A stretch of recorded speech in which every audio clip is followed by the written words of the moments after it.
episode number 315 of the Wholesome Fertility Podcast. My guest today is Dr. Marc Sklar. Dr. Sklar, aka the fertility expert, is a natural fertility specialist helping couples get pregnant for 21 years. His mission is to help you feel hopeful and confident about your fertility journey again. In addition to his Doctor of Acupuncture and Oriental Medicine, Dr. Sklar trained at the Harvard Medical School Mind-Body Medical Institute. He is the creator of Fertility TV, marcsklar.com, and reproductivewellness.com, and a fellow of the American Board of Oriental Reproductive Medicine and medical advisor for Symphony Natural Health. Apart from his online program, he also supports his community via his highly popular YouTube channel, Fertility TV, where he shares information-packed videos to educate his followers on all things fertility. The fertility expert lives in San Diego with his wife and 2 sons, where he has his clinic, Reproductive Wellness. He also works with couples all over the world through his fertility online coaching, the Hope Fertility Program. Welcome to the Wholesome Fertility Podcast. I'm Michelle, a fertility acupuncturist here to provide you with resources on how to create a wholesome approach to your fertility journey.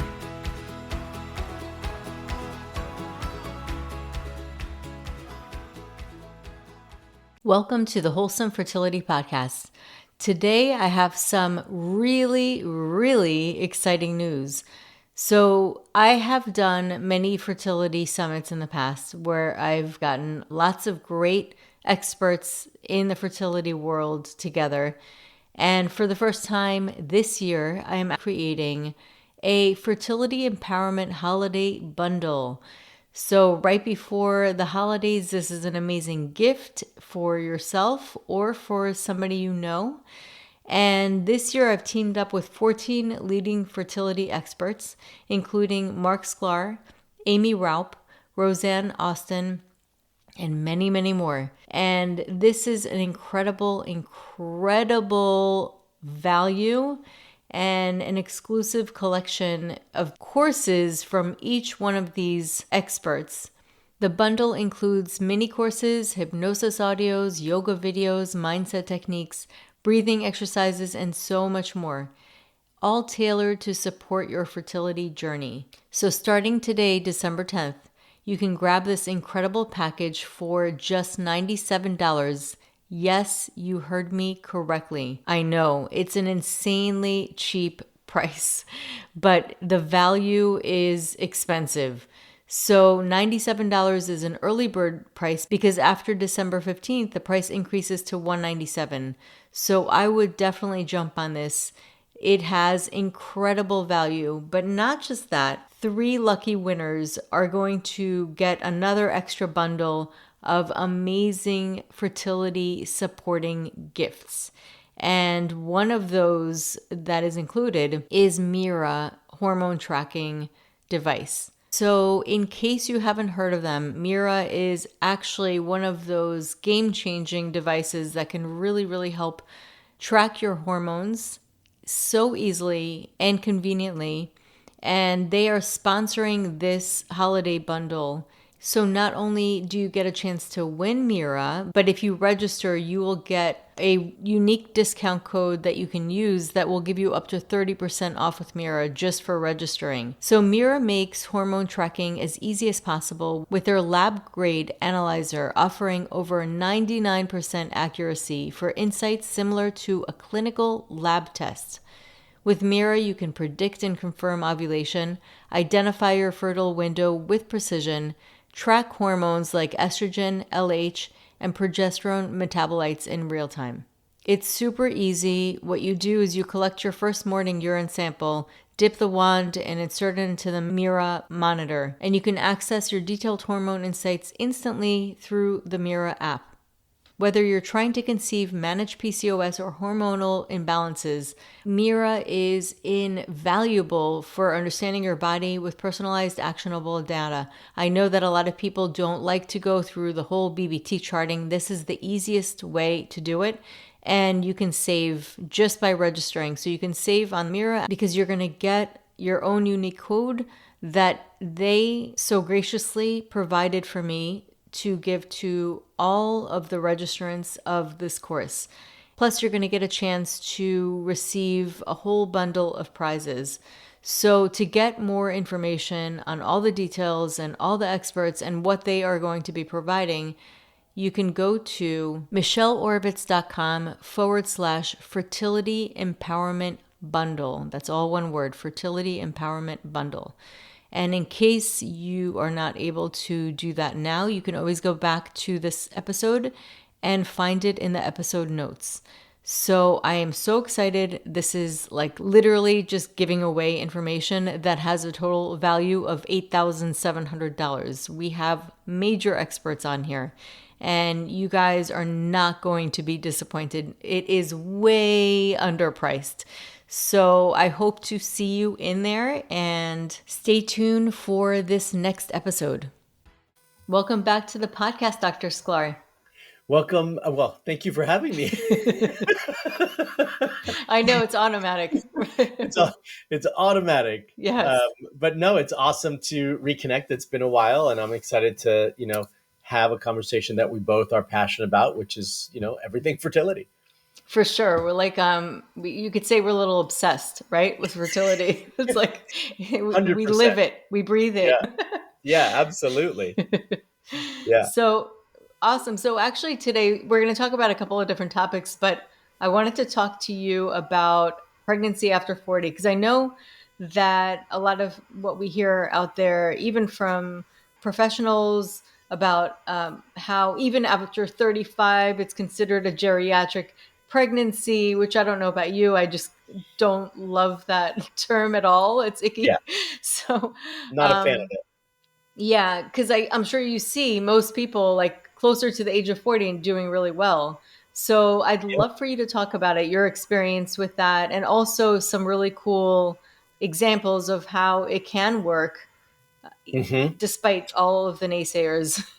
Yeah. So I think, well, I have so many things I want to talk about when you say this that I need to prioritize it in a good way. But here's a couple of things that I think are really important. One is, I think our perspective about fertility, and when I say our, not ours as practitioners and doctors and providers, but more like ours as in like the couple who is seeking care during this time and wanting to get pregnant in their 40s, I think a mind shift has to happen. And I think that they need to think about their fertility in a slightly different way. If we are thinking about our fertility and reading everything that is really focused on couples that are 30 or 35 or whatever age in their 30s,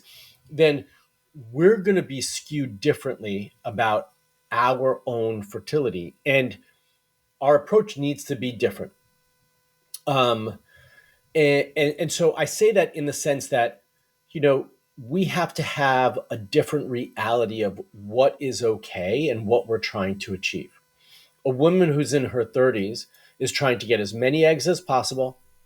So they have as many options when they have their embryos created.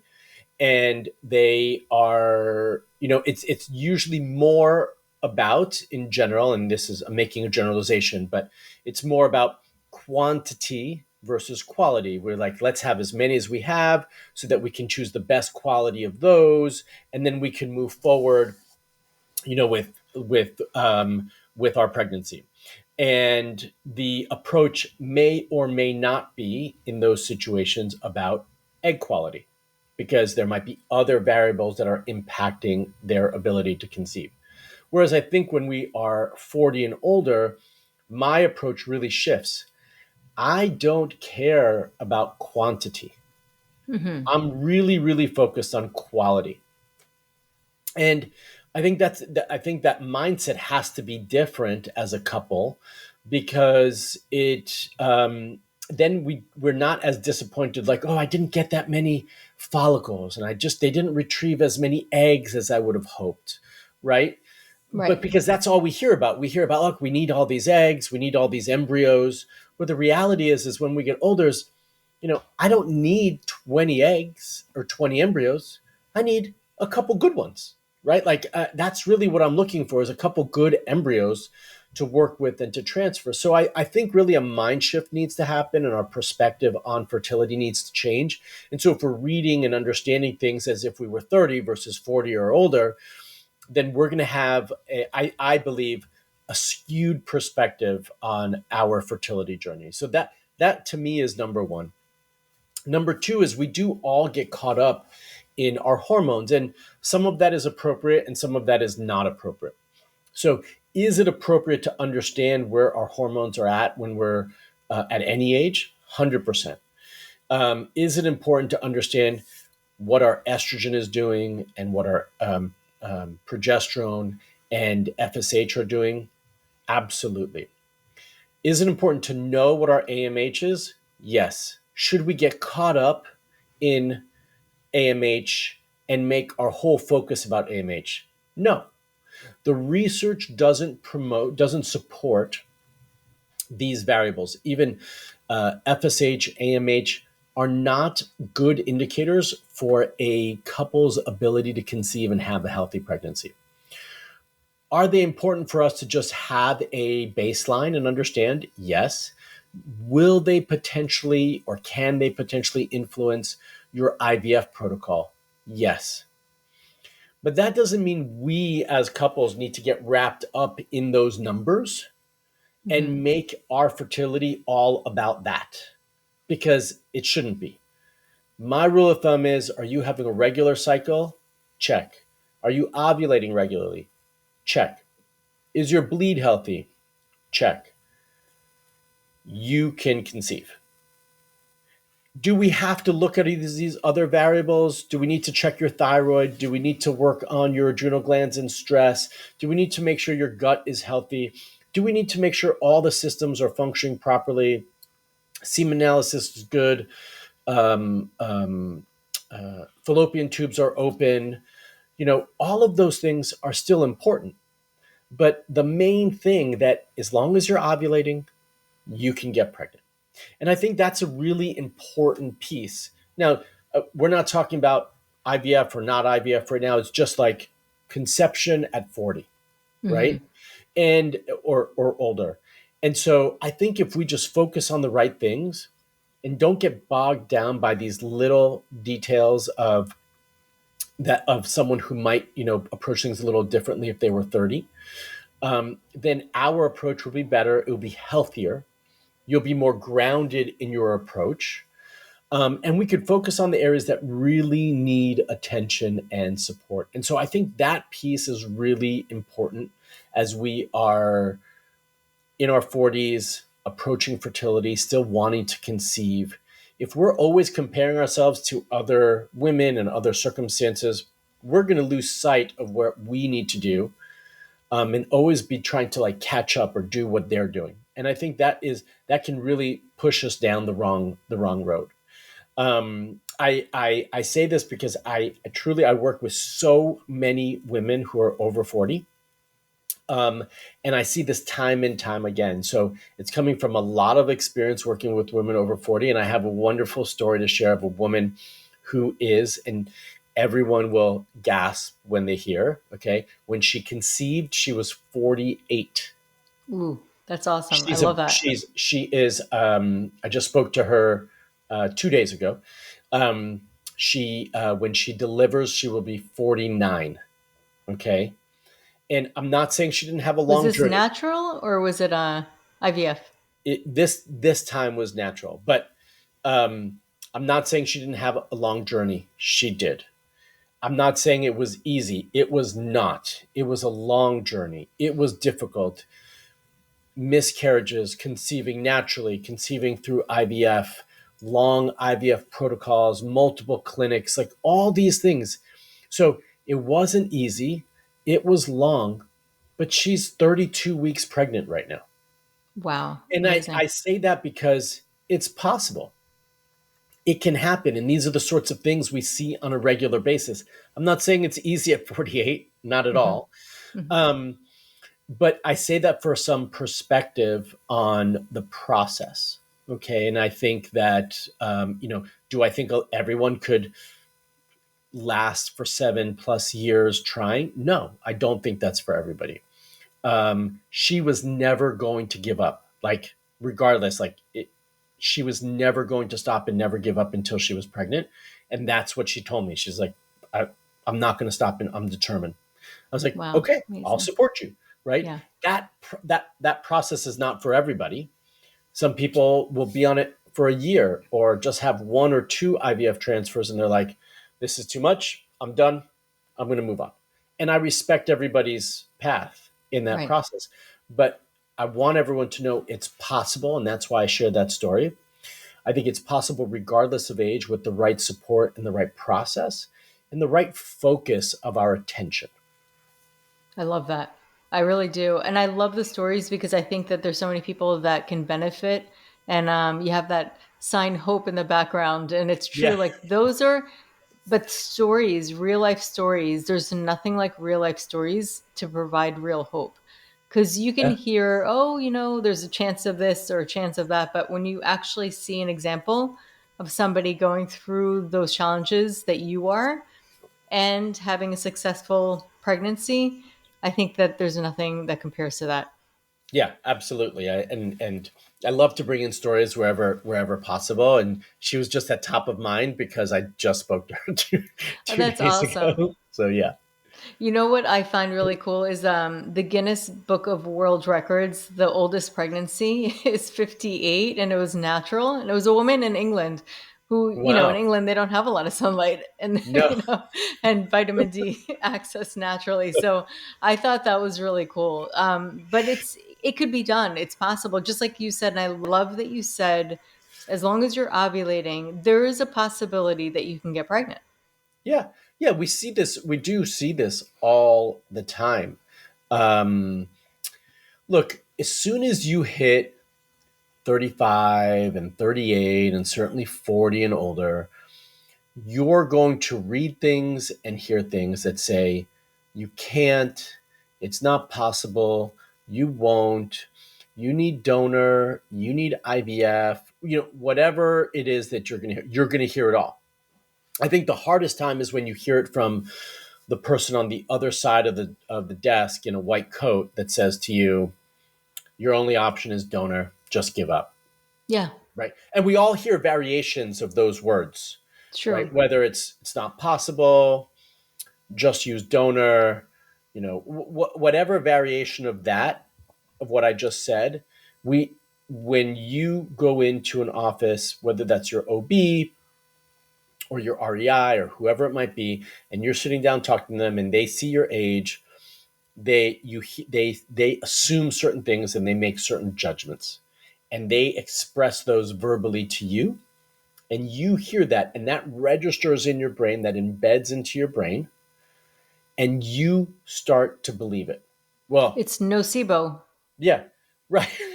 It's true. I've never heard it, but I said I You're really never going like to be that able to phrase. get it out of your head now. Yeah, Every time a woman comes in and tells you the story.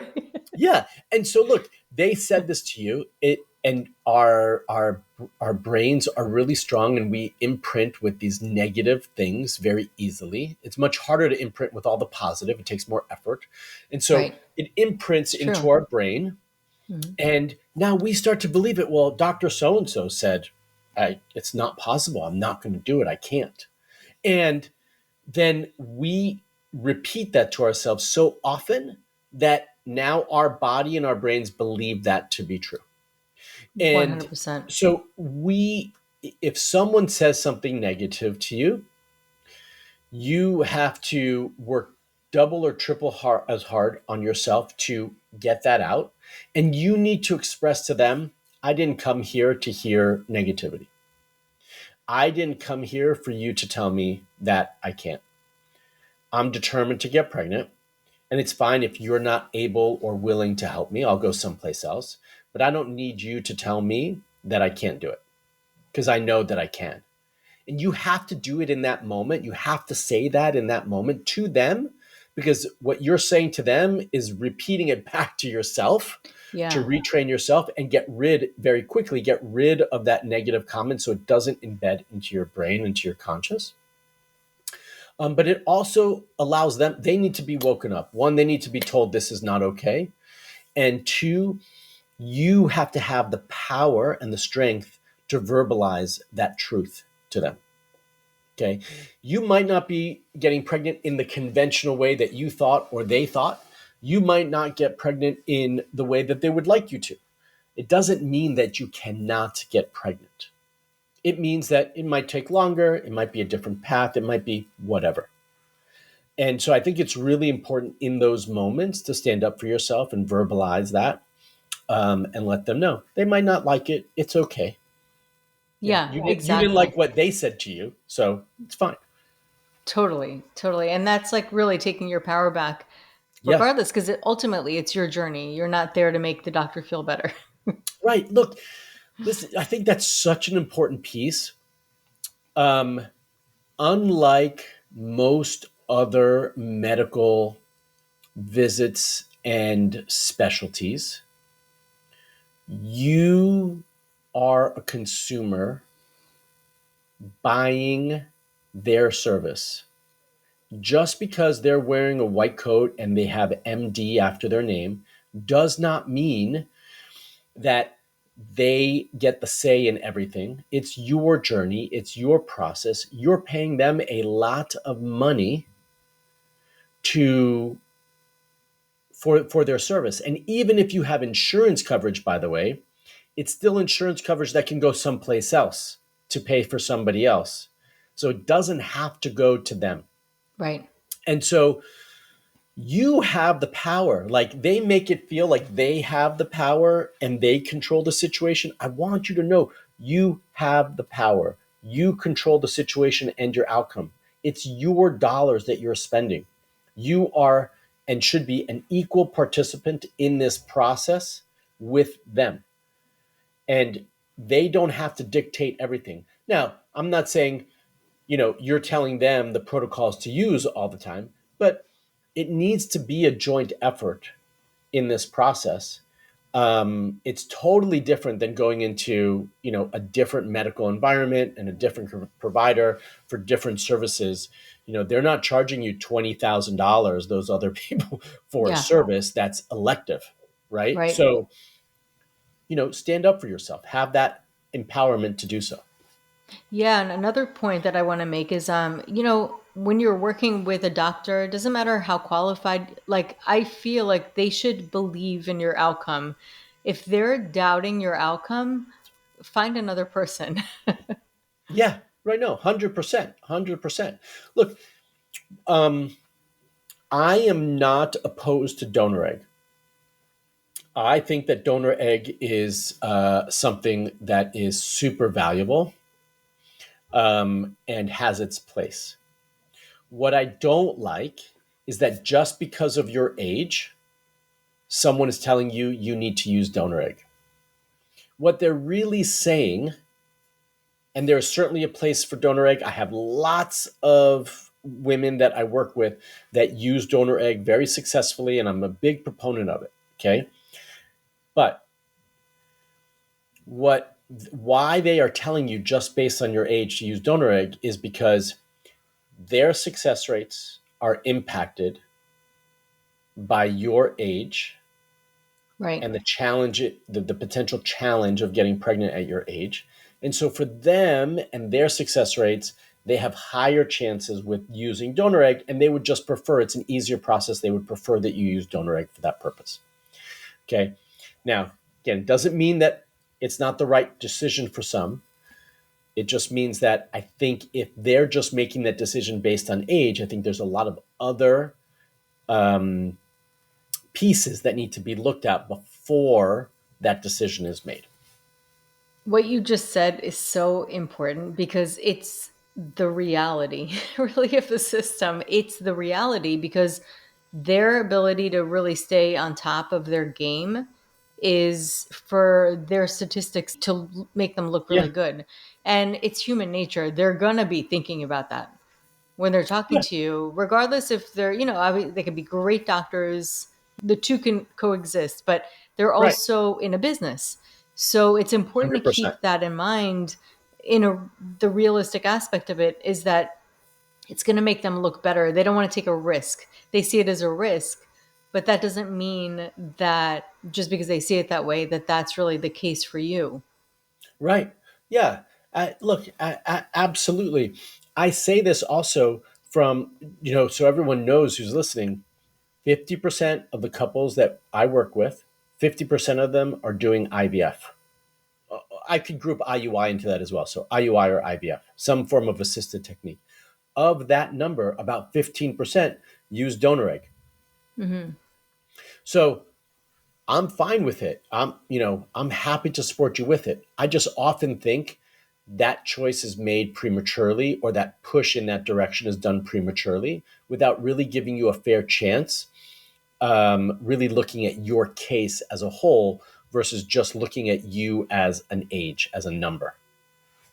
Same thing with IVF.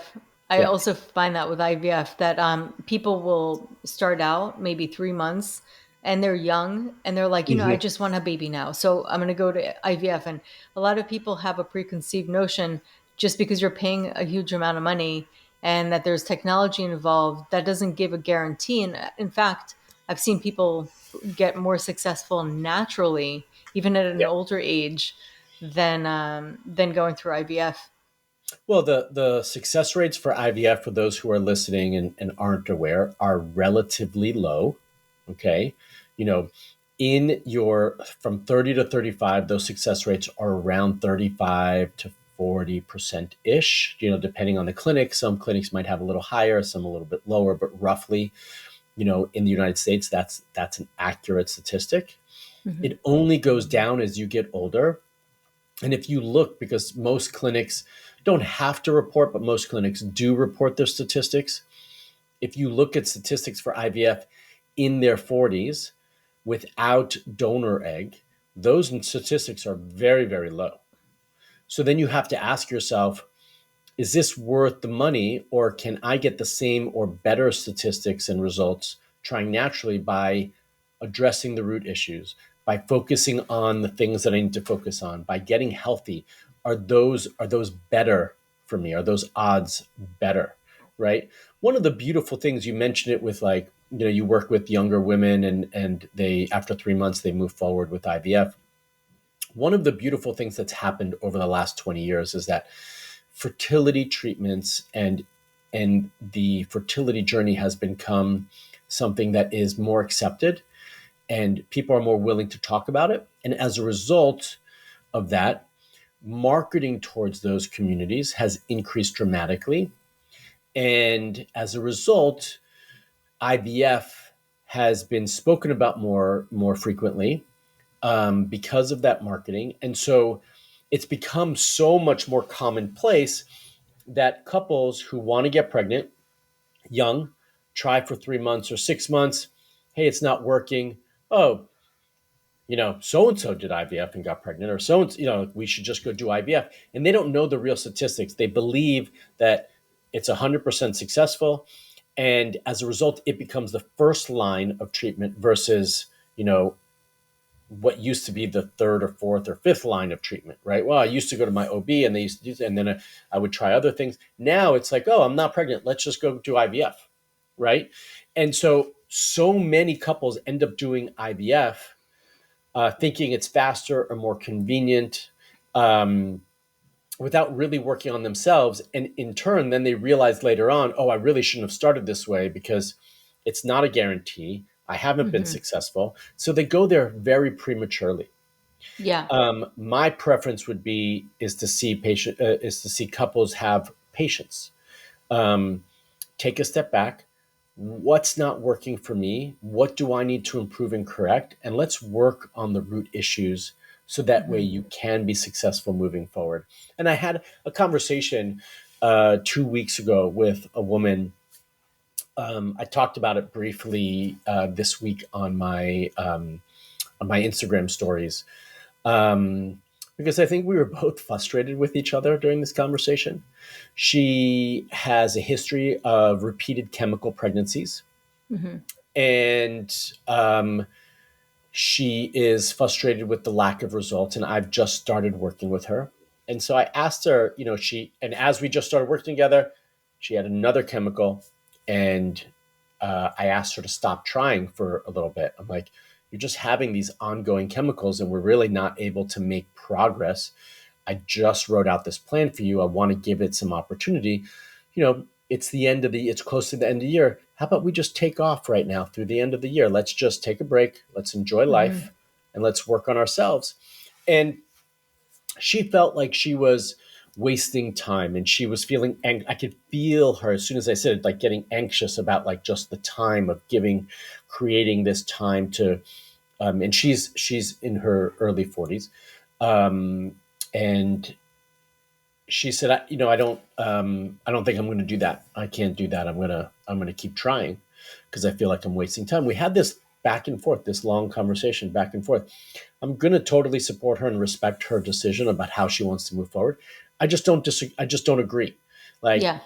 sometimes taking a step back and working on ourselves and creating space is progress towards our ultimate goal. I know Oh, that we yeah. think that if we're not actively having intercourse and trying to conceive at ovulation every month, that we're wasting time. Well, in a situation like this, we're just spinning our wheels. Like, Totally. if all we do is continue to do the same thing every month, expecting a different result, like I don't know how that's going to change, right?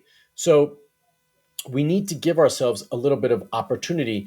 And she's so worked up about it and anxious about it. She's trying to control every aspect, and she's scared. She's making this decision out of fear. So, Hmm. one, the decision's being made out of fear. And two, she's trying to strangle, like, oh, I'm going to control all of this. It's not, we are typically not successful if we make decisions out of fear, number one. Okay. And number two, the more we try to strangle something, the more you strangle it and you don't allow it to be successful. We need to create some space, some room for things to occur. Okay. And I'm a big proponent of this. Like, let's just take a step back. Let's take a deep Yeah. breath. Yeah. Let's understand. Let's give ourselves some space and not have to be so stressed about this. Most things, if you think about it, are created in space, in a little bit of a vacuum. Sorry, not a vacuum, in a little bit of a space. If we have this vacuum, we're constantly trying to control it. There's no space for creation. There's no place for an opportunity for something to be created in. Yeah. Okay. So I think it's, a beautiful painting is created from a blank canvas, it's created Hmm. from space. Yep. And the same thing with our life. We need to create an opportunity for life to be created. And so that means not holding on so tight, not trying to control every little thing. Let's take a step back. I'm not saying you don't like do the right things. I'm saying we don't try to control all of those things so closely. And I think this is really such an important lesson for all of us, because our tendency when we're told is, I'm going to do it differently, I'm going to add this in, I'm going to do it, like, right.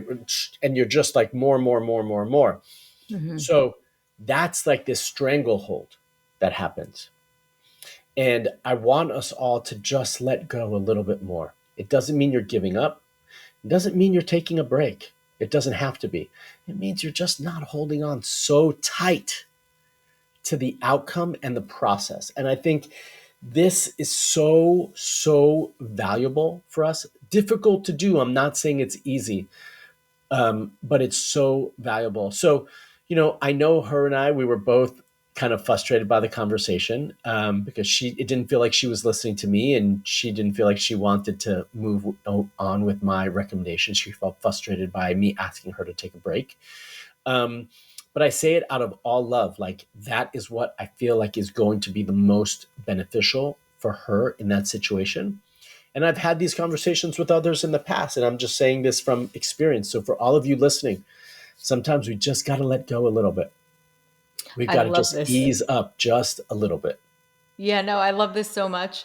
You have no idea. Because I think that, like you just said, you've had so much experience, you've seen this. And when you do something over and over again for many years, what happens is you start to get a feeling for it. Yeah. My husband works in the ER. He's starting to have a feel. He gets a sense when somebody's really sick or somebody's saying they're sick. You start to get a sixth sense. Maybe we can't measure that, but it's a real thing. And I love that you talk about that because to me, that's being in a state of flow. Being in a state of flow is the same exact thing that happens in our body when our chi flows and our vitality is able to feed all of our organs. It cannot happen when it's constricted. And then going inward, yeah, that's just going into the yin. You can't be constantly yang. You have to go back into the yin as well. Yeah. And yin is incredibly productive. Like what happens when we're sleeping? We're in a state of yin. It's the most productive thing your body can do. You can't possibly have so much going on without that kind of like inert state. So it's Yeah. yeah, it's totally important, but also I don't know if you ever follow Dr. Joe Dispenza. I'm obsessed Hmm. with his teachings. Yeah. And have you ever done his meditations? No. So his meditations, he actually takes you through a form of induction, which is not hypnosis, but he gets you into a state of space, of becoming aware of space. Because when you become aware of space, and everything that he does is based on science. He actually he has a whole research team on this, and this idea of kind of allowing this state of space, as they learn in quantum physics, getting to this place where we're not locked in to the material world. We're not locked in. We're kind of like moving back so we can allow this divine intelligence to take over. And then it fixes things. It takes care of your body. It does what it needs to do because that's not our job. Our job is, yeah, to direct and to intend, but our job is not to fix every single thing. When we try to do that, all we're doing is getting in the way of this divine intelligence. So I love that you're saying this because it totally speaks the language that I'm feeling when it comes to fertility, health, and overall health, like every way, really. Yeah, I agree, and it's something I talk about. I have to do it. I feel like repeatedly to the same person Yeah, to get because them to it's hear not the common message because knowledge. It's it's not not, and common. it's not intuitive. Like we like personality wise, and for many of us, our goal is like I just want to fix it. I want to solve it. I want to do it. That creates this like stranglehold. Hmm. And so it's not intuitive for them to kind of pull back a little bit and feel like that's moving forward. Hmm. But it is. Yeah. Yeah, totally. Because I mean, we're conditioned to first of all get quick fixes. I mean, we've been Yep. conditioned for years, and this is all marketing Hmm. for quick fixes, like quicker, faster, better. And we also are conditioned to no pain, no gain. You have to Right. work for it, you have to get it, you have to be on top, and so over time, this is just a habit. Yeah. That's going to be our knee jerk reaction or response to pretty much anything, but it's not necessarily the response your body needs. Yeah. No, absolutely. And it's actually with the younger generation, that's only getting worse. But maybe not the no pain, no gain part, but the the Yeah, quick that fix. might be more our generation. That's our generation. This Yeah. is The true. younger generation is True. like, I don't want any pain, Yeah. but I want all the I just gain. want to be on my phone.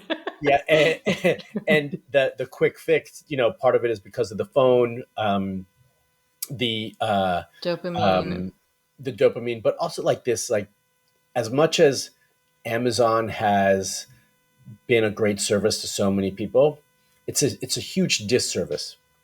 We and especially the younger generation expect everything now in a day, Hmm. right?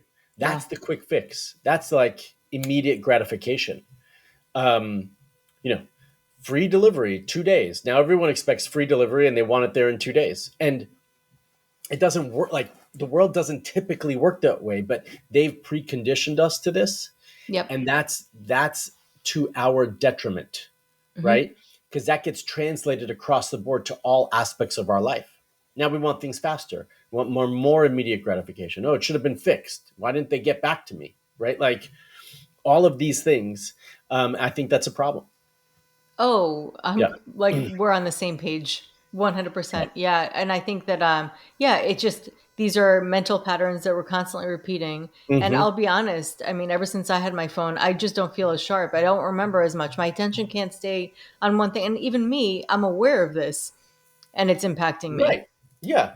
Yeah. Yeah. One of my favorite things to do, both to bother my children and because it's beneficial to them, is if we need to order something from Amazon, I put it on the longest shipping uh, option as possible. Oh, Like that's smart. if it says 1 week or 2 weeks, that's what I pick That's actually really smart. every time. I mean, unless I like immediately You need need it. something, whatever. You'll But use it like, when you need it. Yeah. yeah, but like in general, I use the longer shipping option because I'm trying to retrain their minds to be like, oh, it's not here yet. Okay, it will come. It's not the end of the world, right? It will arrive. And usually Amazon gives you a little benefit for that delay, by the way. Yeah, yeah, yeah, right. Yeah, It's a little cheaper. yeah, That's really smart. That is actually really, really smart. And then you can put things in one box, so it also yeah. is good for the environment. And good for the environment. Yeah, yeah, So when it comes to recurrent pregnancy loss, because you'd mentioned you're talking about chemical yeah. pregnancies, and what are some of the common factors that you've seen clinically? Yeah, so chemical pregnancy could be a little bit different, but if we're talking about recurrent pregnancy loss or multiple miscarriages, then there are four buckets that I put things into. The first bucket is one we have to look at and analyze, but one we potentially can't do much about, which is genetics. Right? Hmm. Is there some sort of genetic abnormality that's occurring potentially due to my genetics or the combination of mine with my partners, and what's that going on. The I might end up with five causes actually now that I think about it. But Hey, the next one good. is autoimmune issues. I find this is a huge reason for recurrent pregnancy loss. I will say also I find this is a big reason for secondary fertility issues Hmm. with recurrent pregnancy loss. So, secondary meaning you've been successful with the pregnancy one time or multiple times, and then at some point you're trying again and you're not successful. But in this case, you've had, let's just say, a loss. And so I would say I find that autoimmune issues are much more common in that situation because something happened in one of the previous pregnancies or postpartum that caused some sort of autoimmune issue that has triggered this outcome or Hmm. contributed to this outcome. Another one is blood clotting factors, that there is some sort of,